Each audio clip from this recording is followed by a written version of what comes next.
जहां कांग्रेस उम्मीदवार हार जाते हैं वहीं पर वोटों के अंतर को लेकर चोरी का शोर मचा दिया जाता है। जितने वोटों से हारे उनमें कुछ जोड़कर चोरी की बात कह देना कांग्रेस की पुरानी आदत है। वहीं प्रदेश में बढ़ते प्रदूषण स्तर पर राव नरवीर सिंह ने कहा कि सरकार के साथ साथ आम लोगों की भी अपनी जिम्मेदारी समझनी होगी। पर्यावरण संरक्षण सिर्फ सरकारी योजनाओं से नहीं बल्कि जन भागीदारी से भी संभव है।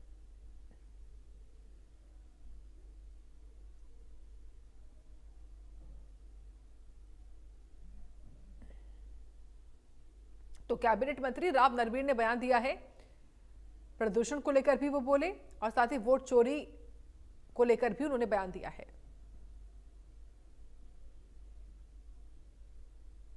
तो कैबिनेट मंत्री राव नरवीर की ओर से बयान सामने आया है।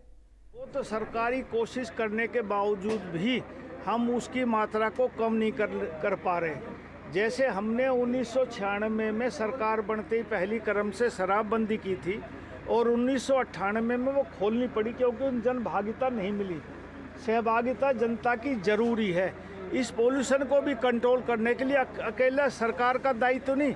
जब तक लोग जागरूक नहीं होंगे, ये पॉलीथीन लेना इस्तेमाल बंद ना करेंगे, ये पॉलीथीन जलाना बंद ना करेंगे और वैसी गंदगी नहीं करेंगे, आँच नहीं लगाएंगे, तब तक पोल्यूशन अकेले सरकार तो चालान कर सकती है, सख्ताई कर सकती है, लेकिन जब जनता खुद मन बनाएगी कि हमने अपना इलाका साफ रखना, पोल्यूशन अपना आप ठीक हो जाएगा। सारे देश में प्रदर्शन है। इन्होंने 15 दिन तक यात्रा निकाली थी बिहार चुनाव से पहले। जनता ने परिणाम दे दिया और साहब जो जहाँ से जितनी वोट से कांग्रेस का प्रत्याशी हारा है उस विधानसभा में उससे ज़्यादा चोरी हुई बताते हैं वोट। उदाहरण के तौर पर राहुल गांधी जी ने मेरे हलके का जिक्र किया, बादशाहपुर में 75,000 वोट चोरी हुई। आप लगाओ, आप तो खुश दो दुनिया को देखते हैं कि 75,000 वोट चोरी हो सकती है या चोरी होकर वो डल सकती है, क्योंकि मैं 60,000 से ज़्यादा वोटों से जीता था।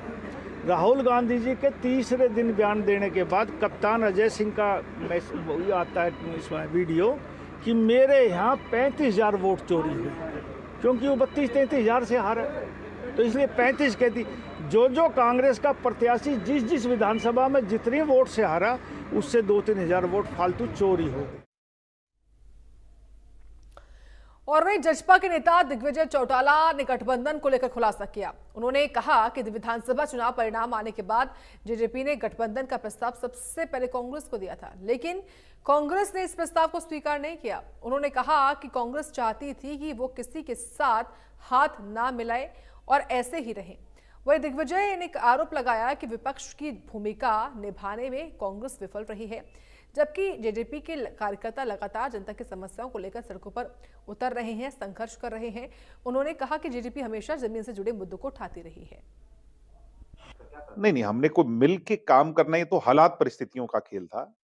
बीजेपी, हम तो कांग्रेस के को ऑफर दिए हुए थे, वे तुम बढ़ाओ। इन लोगों ने जब विधायक दल की मीटिंग की थी दुष्यंत जी के साथ, उन्हें नेता चुना, तो इन्होंने पहला ऑफर कांग्रेस को दिया और उसकी मीडिएशन करने वाला मैं था।